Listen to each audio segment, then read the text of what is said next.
What's up, guys? It's Oscar with XPickle here today. I'm super excited to have this guest that you see here on the screen. We got Christa here with us. Hi. So yeah, say hi to all our XPickle fans, Christa. Hi, everyone. Thank you for having me. Thank you for the opportunity to be here with us. So I guess Christa, let's get into it. Tell us a little bit more about yourself. So where are you from? Where are you based out of? And how did like this crazy sport pickleball came into your life? Yeah, so I am originally Bulgarian. So my parents are from Bulgaria. It's a small country in Eastern Europe. And I was raised in England. So I moved to England when I was 5 years old. So I have a British accent, but a Okay. Bulgarian. So a lot of people are often like, "Oh, where is she from?"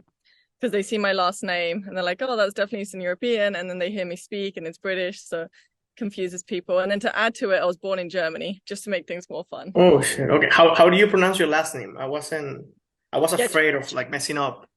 Gecheva. Gecheva. Yeah, Okay. it's actually super easy, but people love to butcher it. Okay. All right. I promise No I'll know how worries. to say it after this interview. Okay. So you have a tennis background, right? Yeah. So when did you start playing tennis? And yeah, tell us a little bit more about that. So when I moved to England when I was five, my family moved to London, actually Wimbledon to be specific, Okay. which is a very it's a Tennessee hotspot. Hmm. Yeah. Um, so I was around a lot of tennis clubs and tennis activities, but it wasn't until I was like 10 years old that I started playing. And I just kind of started playing on my own. I would go and hit against a wall. It was actually at my first elementary school. There was a big wall in the park, and I would grab a racket and just go and play by myself for hours while my parents were at work. And then when I was about 10 years old, I actually went to play at a tennis club. And that's when I got pretty serious pretty quickly. Okay. Uh, Also an athlete, he used to play soccer. So as soon as he saw me pick up a sport that I was passionate about, he kind of went all in on it with me. Hmm. He kind of ended up being my coach for the majority of my junior career, which is tough having a parent as a coach, but it also really helps your relationship as well. So we had a great run. Um, Was he really strict? Because I know like I've seen like tennis players that have like their dad as coach, and yeah. I don't know they're always strict. I don't know.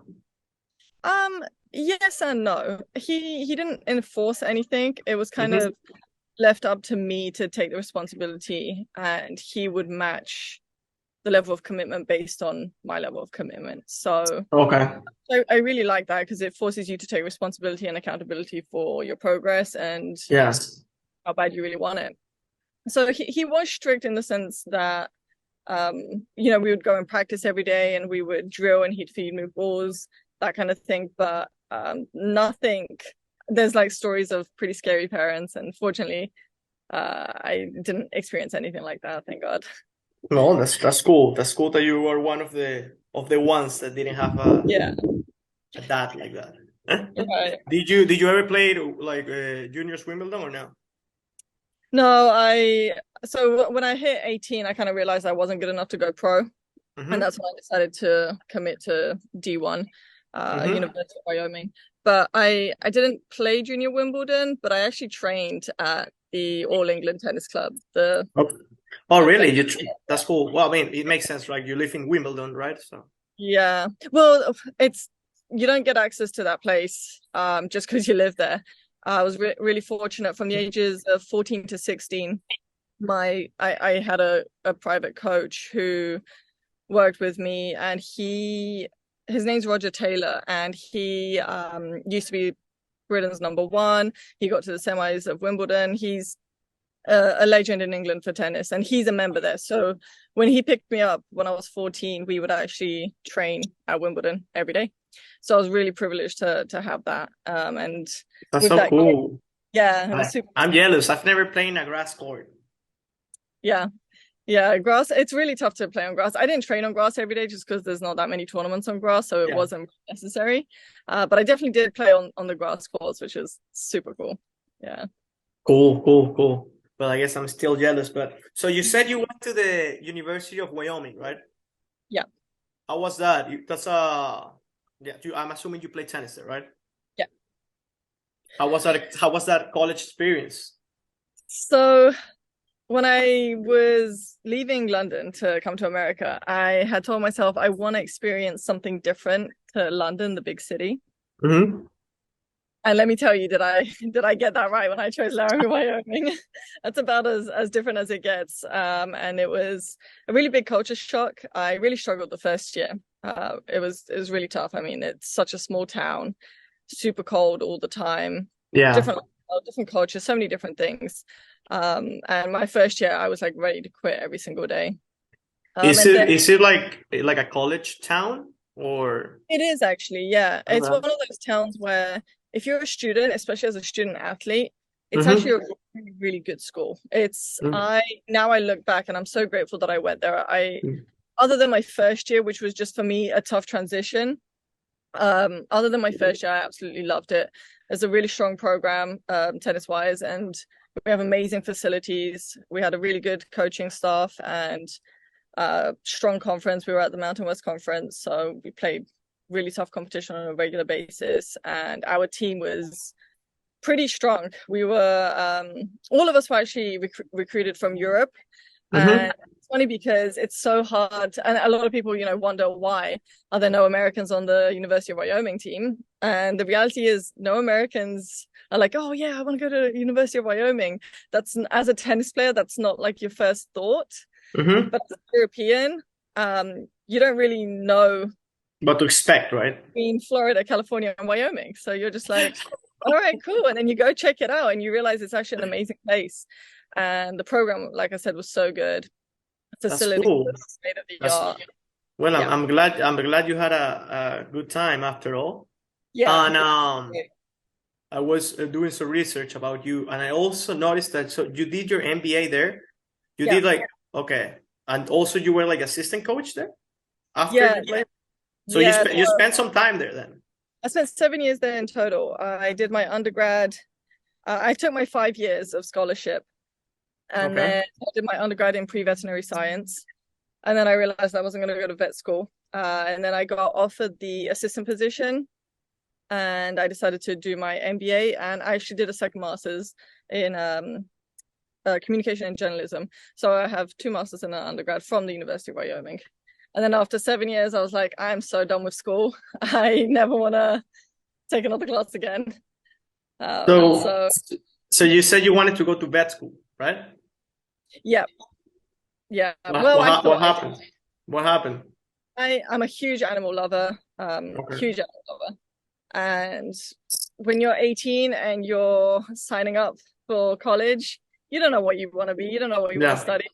And so the general advice is, well, what do you love? And I loved animals. So it just made sense it doesn't make sense now, but at the time I was like, oh, well, I'll do a pre-vet undergrad. I say that because you support also like an animal organization in Bulgaria, right? If I'm not mistaken. Yeah. Bulgaria is, I don't want to use the word a poor country, but it's definitely a little bit behind. Mm-hmm.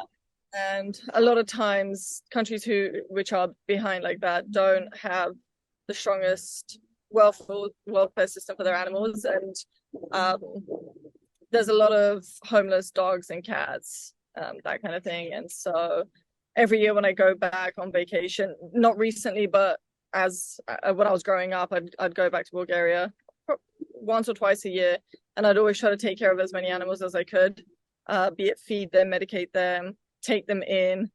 But it was tough when we didn't really live there. Mm-hmm. And then I came across, I met this lady, her name is Krasi, and similarly to me, she's a huge animal lover, and she essentially just saves and rescues any and every animal that she comes across. And I try to help her out as much as I can, to raise funds, to pay for expenses, fencing, food, medication. We've accumulated about 400 animals now, which That's is awesome. So yeah. you weren't that wrong whenever you were 18 and wanted to do something related with animals then, because it seems like you like that industry or environment, or you like animals in general, right? Yeah, there's just some things that your heart is called to or drawn to, and for me it's animals. I can really feel their pain and suffering, and so I'm a big advocate for animals. Okay. So you graduated from the University of Wyoming. You did your master's. You did two masters, Yeah. and then I assume that's when Pickleball got into your life, or what was it? No, I then moved to Denver, lived in Denver, Colorado for 2 years, and I worked for an oil and gas company. Oh, okay, really, okay, Yep, and then I did a lot of private tennis coaching as well, okay, where I worked with high-end juniors, so juniors who are ranked pretty high in the States, and I would travel and work with them privately. okay. So I did that for a couple of years, and then I got recruited as the assistant coach for NAU, Northern Arizona University. Wow, okay, all Yep. right. So I was super wrong. I thought like after graduation Pickleball. So no. no, no, I worked for I coached tennis, so I was still involved in racket sports. Mhm. And then I became the assistant at NAU in Flagstaff, Arizona. Beautiful place. And then I moved to Newport Beach, California, again for tennis reasons. Okay. And I that's when I came across pickleball. Yeah, I heard like Newport is super big in Pickleball, right? Oh yeah. It's huge over there. And so I would see people walking and playing this like weird looking tennis sport, and Yeah, I was such a typical tennis hater in the yeah. beginning. I Hmm. would like judge and frown, and like just the sight of people walking to the pickleball courts would frustrate me for no reason. I don't know why tennis players take it so personally, but I did as well. And then I gave in. I was like, oh, I haven't exercised in a while. Let me go and try to do something. And like when you stop playing tennis, it's so demoralizing to pick up a tennis racket again and try to play when you haven't like really trained and played for years. And so I didn't want to like keep playing tennis because it was just like heartbreaking. Yeah, Like my mind is doing one thing, my body's doing another thing. And so when I tried pickleball, I didn't have that same level of frustration, yeah, and just as much, if not more, pleasure in playing the game. yeah. So It's uh, like a refresh, I think, right? I feel the same. Like, of yeah, course, I'm not a pro or anything, but like, I don't know. I played tennis as well in college.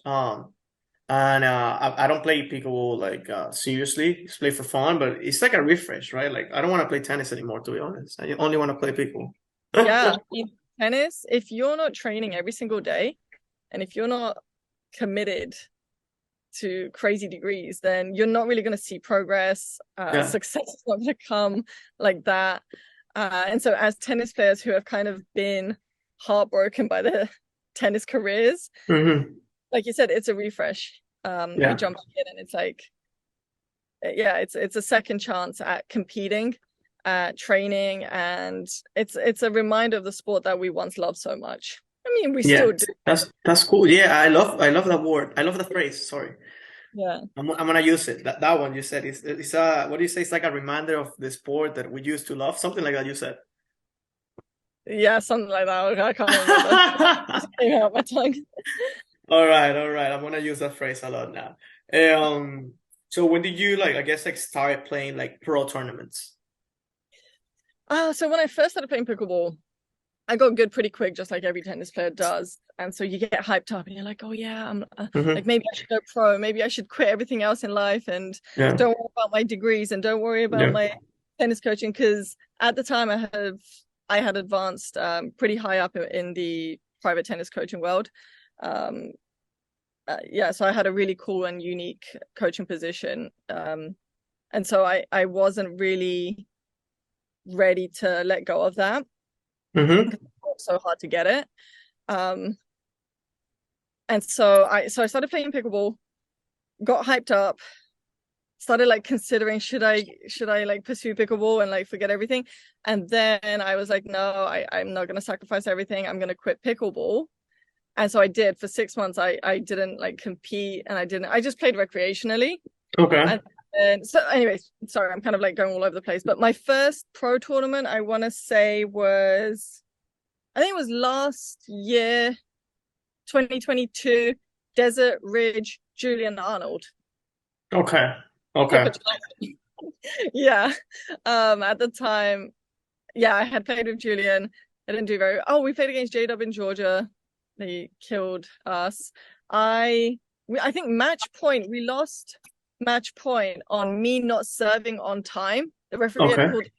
I had no idea what was going on, and I was like, Shit. "What do we do now?" And Julian's like, "Serve, serve," and I'm like, "This is weird. Like, why do I have to rush a serve?" And then as I serve, I think the ref like called a penalty or something. Anyway, it was Wow. 30 It's days. so Yeah. unfortunate. So like you guys had a match point No, no, against. no, no. It was match point against us. Like that was match Oh, point. oh, Yes. okay, okay, okay, okay, okay, Yeah, okay. no, I did not Okay. have match point J-Dub in Georgia. My first pro Okay, event. so then like so you played a tournament last year with Julian Arnold. You play a couple tournaments and then you quit? Yeah, so I played for the first 6 months of 2022. I was competing.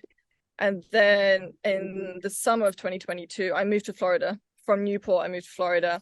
And upon moving, I had decided I'm only going to play pickleball recreationally. I'm like no longer going to pursue a pro career. And then I got drafted in December of 2022. Oh my God. So it was fate. Yeah. And so when I got drafted, I was like, I can't commit to this. I can't be on a team and play recreationally. Like I'm gonna have to really commit. Yeah, of And course. so Yeah. I try to So go that part with coaching, but because the role that I have is so intimate and private in the sense that I was a private coach. I worked with one kid full time. Mhm. So Mhm. anytime I'm on the road, they're not practicing to the degree that they should be. I would miss their tournaments for my tournaments, and or I would miss out on pickleball tournaments to go to her tournaments. And it just became too difficult to balance. And you can't compete at a high level in pickleball with so many amazing players and not be fully committed and just kind of play recreationally and skip tournaments here, there, and everywhere. And unless you're, I don't know, Matt Wright, Okay. Ben, like they don't have to play every tournament because they're so established as players. But for someone like me who's just barely gotten drafted, like I had to commit, and so I ended up quitting my job and full-time pickleball. Cool, cool. Well, I think you made the right decision, and hopefully you Thank you. can see That's that even not what more my in the bank account future. says. That's not what my bank account says, but I appreciate the support. So if there's any sponsors out there who want to sponsor me, hit me up. That's another thing, right? Like, how so it's a tough sport in terms of like in terms of like money, right? I think you mentioned off record that you're also writing like a newsletter for regarding that, right? Like being on a pro pickleball player on tour, Yeah. right? So what do you have to say about that? Yeah, so I feel like every pickleball player who comes in and gets, some cool highlight reels and gets seen playing is inspired to do more content and put more things out there. And I definitely was as well, but I'm also pretty private and I don't think I'm like really much of an entertainer. And I don't know that I'm very good in front of a camera or anything like that. So as much as I wanted to do more content, I was super hesitant. And so I thought, actually I've just been on the road for like 5 weeks, bunch of tournaments all over the place, MLP San Clemente. Anyway, so after this run of tournaments, I kind of realized there's so many interesting things that are happening, so many cool experiences. I'm going to cool locations. I am meeting and speaking to really cool people. I have so many struggles and things that I have to navigate through. That's valuable information, be it for either new players coming into the sport or for people who are spectators and just want to know what it's like to be a pro player on tour. Yeah. Who doesn't get as much attention as, say, Anna Lee, who's, front page of everything. So I feel like as a spectator, you can you have a little bit of an insight of what it's like to be her. But for players like myself who are still like trying to catch a wave and like trying to, really make a jump, I wanted to kind of share those experiences. So I decided I'm gonna start a newsletter, and I've just started it. It hasn't actually like been published yet, but it will be. That's so cool. That's so cool. So It will yeah. be by the time this recording comes out. So with that being said, Oh, awesome. That'll be sign cool. up So yeah, to. so I think also you like the business aspect of Pickleball, right? Of your Pickleball career, right? So you can, besides playing, you can do like so much other stuff that could definitely help your Pickleball business, right? Yeah, for sure. I don't have a pickleball business by any means, but I'm very business minded, and I Mm-hmm. really enjoy entrepreneurism as a whole. Talking about it, learning about it, podcasts, that kind of thing. And pickleball right now, there's so much room for growth in this sport. Um, I I just figured, well, not that I've done anything for it, but I'd love to be involved and keep meeting people and learning about the areas that I could be more involved in outside of just being a player. Yeah. Cool, cool. So also, as I was doing some research about you, I Okay. saw that you played a couple. So you played with Sam Querrey, right? Oh, yes, I did. That's so cool. That's so cool. I'm a tennis guy, right? So I don't know, Yeah, like Sam is like an idol, I guess. Sam is great. He's so funny as well, like such a character and personality. Um, yeah, so I was Sam's first partner for his like first pro event, which was the Masters in California.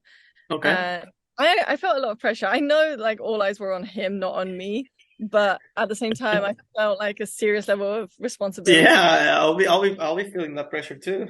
Yeah, because you want to do good for him, and we won the points draw. So Okay. really, no, we lost in qualies, first round, 3 sets, 3 games, whatever. No, no, And but you play with Sam. So yeah, cool. yeah, no, it was so Was much fun playing with him. He's like gotten so much better. you being sorry. Oh, you're good. You being a tennis player, right? How I don't know, I'll be like starstruck, right? Like if all of a sudden like I just have like Sam Querrey next to me. Yeah. Um, Sam, he's definitely, a celebrity in the tennis sense and that kind of thing, but I wasn't starstruck, not to take anything away from him. Okay. I've just been around celebrities, and yeah, I've just been around that enough for other reasons that I wasn't necessarily starstruck, You're which you is you're good. yeah. You get used to it. You get used to it. Yeah, I mean, for one, I worked at Wimbledon for 10 years in a row since I was 15 Okay. to 25. I worked at Wimbledon. So I saw all of the players on a very personal and intimate like level every time I worked there. So, and I worked at the US Open. So I had a lot of interactions and communications with Hmm. players. Not Okay. again, taking away from them. Still super cool. But I wasn't starstruck, and I'm glad I wasn't, because I'm sure I would have played terrible if I was starstruck. You're right. You're right. So another cool thing about you is that you are part of the DPC, right? Like the Dallas Pickleball Club for MLP. Well, I don't know if I still am, because that's there's going to be a redraft. So, Yeah. and no, Okay. actually, no, that's it. I'm not part of DPC anymore because they go to Premier. What am I talking about? No, I'm Okay. DPC no more. But how was the experience of playing with such a team? DPC. So I do want to say I am the OG DPC player, because Okay. first after our first game in Mesa, or our first MLP event in Mesa, Megan got traded. Chuck was replaced with Daniel De La Rosa. And then the second one, Jill Braverman came in. Yeah. Second one, Jill Braverman came in. Third one, Brandon had hurt his wrist, so Ben Yule stepped in. So every team was different, and I was the only player who remained the same throughout. So holding on to that one. Cool. You are Yeah. a DPC OG then. GPC OG, and I actually take a little bit, well, I take a lot of pride in that, because when I first got drafted, I was one caliber of a player, and by the end, I feel like I have taken 10 steps forwards as a player. And you can kind of see it in my results. That first MLP was Mhm. very pretty. Second one, we made it to the final. That's when I really started feeling my game come along. It was just in time for the second MLP in Okay. Daytona. Yeah, that's when I kind of felt myself going up a gear as a player. And Okay. then third one, it's just me like what's the word? Kind of like polishing that gear. But I'm Okay. still moving up more gears. So now that we're talking about getting better and better, so what are your pickle goals for I guess for the rest of the year? For the rest of the year.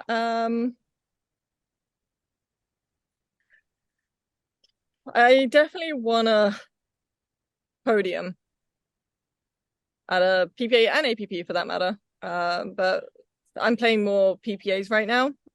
It just happens to work with my schedule a little bit better. Mhm. So I'd really like to podium, hopefully more than once by the end of the year. Um, let's say 3 times by the end of the year. I'd like to be standing on a podium. All right. I'll be Uh, watching you. oh yeah, I'll let you know if I do. Don't worry. Okay. And then I think another goal, if I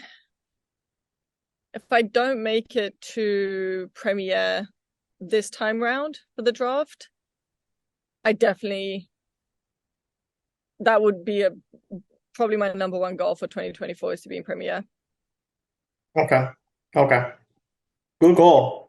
And if I don't make it in this round, my goal would be to be a like first round pick, the first 12. That would be my goal. Not that there's anything I can really do to control that from now until then, because there's no tournament. So it's kind of out of my hands at this point.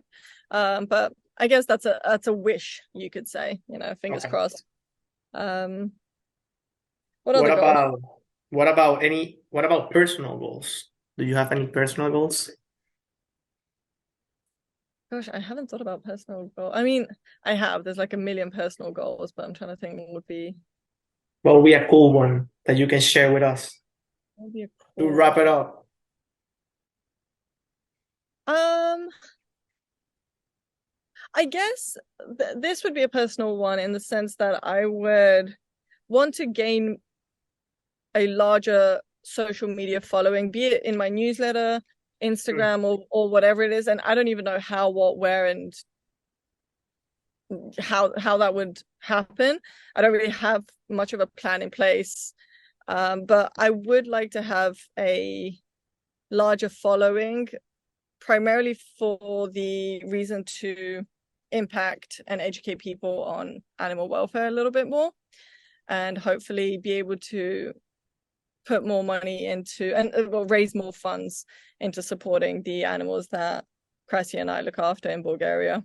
I have to give her all the credit. She's the one doing the work. I'm just the one trying to raise money and manage things. But yeah, I'd love to have a larger following. It's not a vanity thing. It's more so that I have more outreach to make a Yeah, difference in.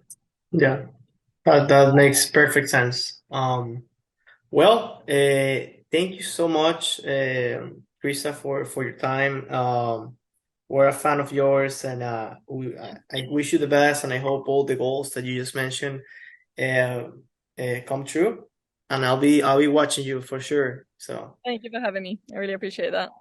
all right, thank you so much. And like I said, hopefully I can meet you in person soon. That was good timing. I'm getting a phone call as we speak. All right. Did that come through to you? Bye, bye, Krista. Yeah, Oh. yeah, no worries.